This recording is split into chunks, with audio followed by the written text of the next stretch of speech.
एक जमाने की बात है जवीविल के खुशगवार कस्बे में वीर नाम का एक मुतजस्सिस और बहादुर लड़का रहता था। वीर के पास एक जादुई मैग्नीफाइंग गिलास था जो उसे अपनी दादी से उसकी सालगिरह पर मिला था। उसे बहुत कम मालूम था कि उस मैग्नीफाइंग गिलास में ऐसी खास ताकतें हैं जो छिपे हुए अजायबात को जाहिर कर सकती हैं। एक धूप वाली सुबह वीर ने जवाए वल के मज़ाफ़ात में जादुई जंगल को तलाश करने का फैसला किया। जब उसने जंगल की गहराई में कदम रखा तो उसने अजीब व गरीब कदमों के निशानात देखे जो जादुई चमक के साथ चमक रहे थे।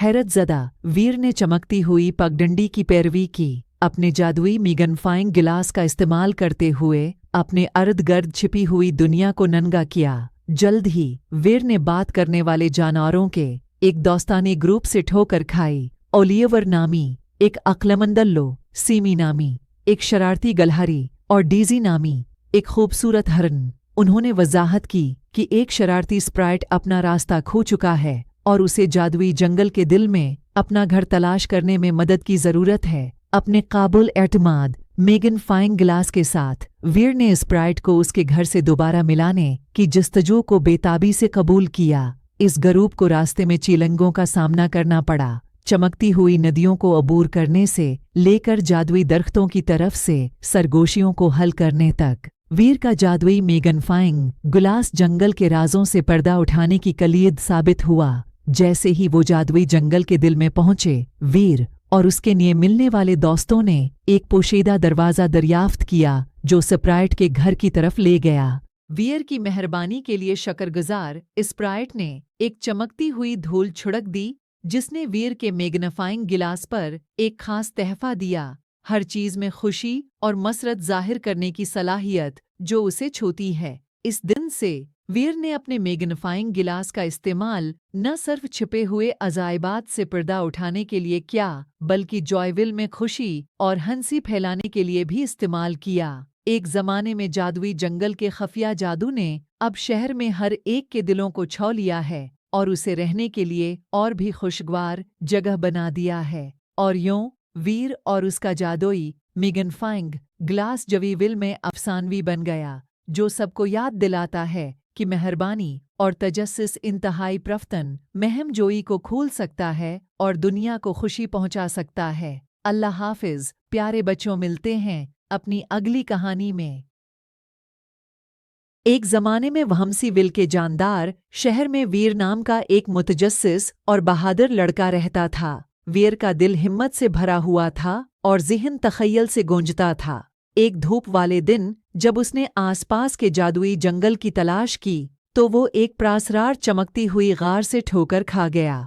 हैरतज़दा होकर वीर एहतियात से गार में दाखिल हुआ और अपनी हैरत में इसने एक जादुई पोर्टल दरियाफ्त किया जो बात करने वाले जानवरों और मुतहर्रिक रंगों की सरजमीन की तरफ जाता है। इस दायरे की मखलूक मुसीबत में थी। उनका कौस कज़ह का चश्मा अपना रंग खो चुका था जिससे सरजमीन मध्यम और उदास हो गई थी। वीर बहादुर नौजवान लड़का होने के नाते कौस कज़ह के चश्मे के रंगों को वापस लाने की जिम्मेदारी अपने ऊपर ले ली। उसने एक जस्तजू का आगाज किया। रास्ते में स्पार्कल दी, वाइजल्लो और टॉयजल दी शरारती गलहरी जैसे अजीब और गरीब किरदारों से मुलाकात की। हर दोस्त में मनफरिद सलाहियत थी जिसने वीर को चैलेंजों पर काबू पाने में मदद की। विस्परिंग वोर्ड्स और क्रिस्टल हल्स के जरिए वीर और उसके लिए मिलने वाले दोस्तों ने फाउंटेन के जादू को बहाल करने के लिए रंगीन जवाहरात इकट्ठे किए थे। उन्होंने मुश्किल पहेलियों का सामना किया, जादुई मखलूक से दोस्ती की और यहाँ तक कि शरारती रंगीन चूर एक डरपोक मखलूक जिसने मुतहर्रिक रंगों को चराया था को पीछे छोड़ दिया। जैसे ही वीर और उसके दोस्त अंदर दख्श के चश्मे के करीब पहुंचे, उन्होंने जवाहरात को उसके पानी में रख दिया। रंगों की एक चमकीली फट ने आसमान को भर दिया, जमीन पर खुशी लाया। एक ज़माने का इदास माहौल एक जिंदा दिल और खुशगवार जगह में बदल गया। जादुई दायरे के शुक्रगुजार बाशिंदों ने वीर की बहादुरी और मेहरबानी को खिराज तहसीन पेश करने के लिए एक अजीम इल्शान जश्न मनाया। कौस कज़ह का चश्मा तश्कर से चमक रहा था और वीर का दिल खुशी से फूल गया। अपने साथ नए दोस्तों के साथ वीर ने जादुई सरजमीन को अलविदा कहा। अपनी रंगीन महमजोई की कहानियों के साथ वहमसीवल वापस आ गए। इस दिन से आगे वीर वहमसीवल में एक हीरो बन गया, जिसने दूसरे बच्चों को इनकी हिम्मत और तख़य्युल को कबूल करने की तरगीब दी। और उस तरह शहर कहकाओं से गूंज उठा और वीर और उनके नक्श कदम पर चलने वाले तमाम बच्चों के दिल में महमजोई का जज्बा जिंदा रहा।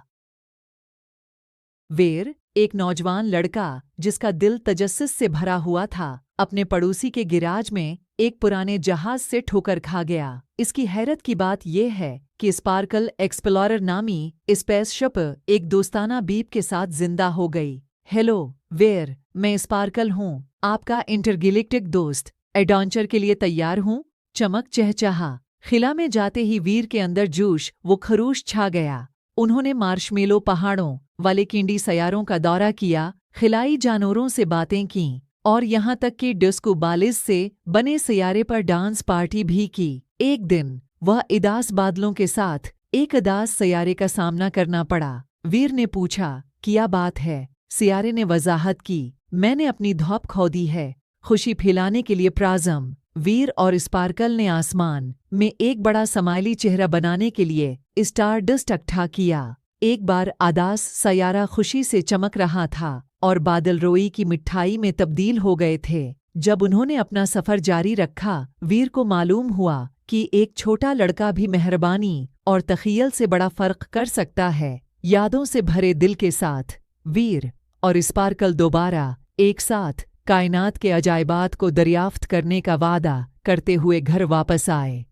आरीज खेतों के दरमियान बस से एक छोटे से कस्बे में वीर नाम का एक लड़का रहता था। वीर को शहर भर में पेंटिंग में अपनी नाकाबिल यकीन सलाहियतों के लिए जाना जाता था। उसकी अंगुलियां कीनोस पर रक्स करती थीं, जिससे मनाजिर और पोर्ट्रेट इतने विशिष्ट थे कि वो तकरीबन जिंदा दिखाई देते थे। ताहम वीर ने एक राज पोशीदा रखा। अपने अर्द गिर्द मौजूद हर शख्स की तरफ से तारीफ के बावजूद इसने नाकाफी का एक गहरा एहसास महसूस किया, इस पर यकीन रखते हुए कि उसका काम कभी भी अच्छा नहीं था। एक दिन कस्बे ने तनव्वा में इत्तिहाद के मौजूआ के साथ पेंटिंग मुकाबले का ऐलान किया। इसे अपनी काबिलियत साबित करने के मौका के तौर पर देखते हुए वीर ने हिस्सा लेने का फैसला किया। उसने अपने शाहकार पर काम करते हुए दिन और रातें गुजारें, हर बरिश स्ट्रोक में अपना दिल और रूह डाल दिया। फिर भी मुकाबला जितना करीब आया, इतना ही उसने अपनी सलाहियतों पर शक किया। मायूसी के एक लम्हे में वीर ने तख्लीक की खुशी की कदर करने से ज्यादा शिकस्त की शर्मिंदगी से डरते हुए पीछे हटना समझा। मुकाबले से पहले शाम को वीर का सबसे अच्छा दोस्त अयान इससे मिलने आया। अयान, जिसने हमेशा वीर की लगन और काबिलियत की तारीफ की थी, उसे ऐसी शक की हालत में पाकर हैरान रह गया। क्यों पेंट करते हो वीर? अयान ने पूछा।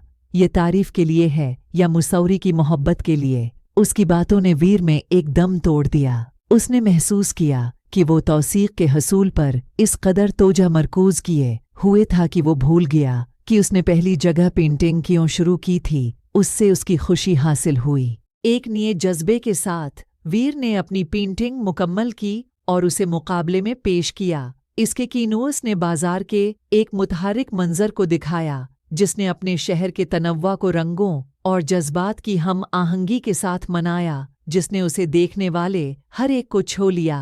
वीर ने पहला इनाम नहीं जीता, लेकिन इससे उसे कोई फर्क नहीं पड़ा। उसे उस दिन बहुत ज्यादा कीमती चीज मिली, ये समझना कि कामयाबी दूसरों की तारीफ या मंजूरी के बारे में नहीं है, बल्कि आप जो कुछ करते हैं उसमें खुशी और तकमील तलाश करने के बारे में है। उस दिन से वीर ने एक आज़ाद दिल के साथ पेंट किया, हर स्ट्रोक को इस तारीफ के लिए नहीं जो इससे लाया जा सकता है, लेकिन इस खुशी के लिए जो इसे लाया था। कहानी का इखलाक ये है कि हकीकी इत्मीनान और कामयाबी इस चीज़ को करने से मिलती है जिससे हम मोहब्बत करते हैं, न कि इस पहचान से जो हम इससे हासिल कर सकते हैं।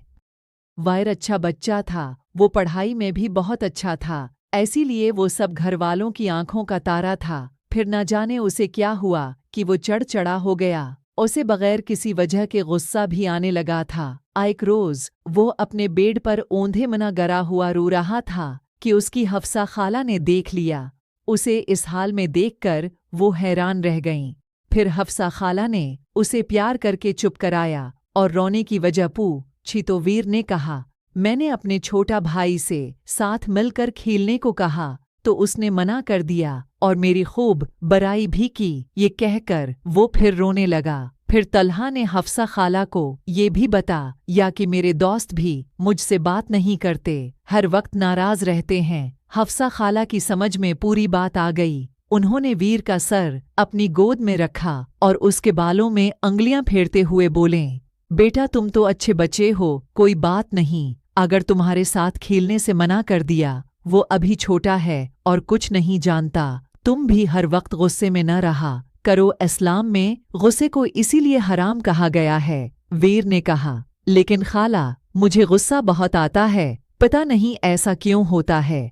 हफ्सा खाला ने कहा, अगर तुम्हें अपनी बात मनवानी है तो प्यार से बात किया करो, जब ही तुम्हारी बात सुनी और मानी जाएगी। चुनांचा अगले दिन जब अहमद स्कूल गया तो उसने बिल्कुल गुस्सा नहीं किया। ये देखकर उसके दोस्त भी हैरान रह गए। उसने उन्हें बताया कि मैंने गुस्सा करना छोड़ दिया है। मेरी खाला कहती है कि सलाम में गुस्सा हराम है। अब न मैं खुद गुस्सा करूंगा और न किसी को ऐसा करने दूंगा।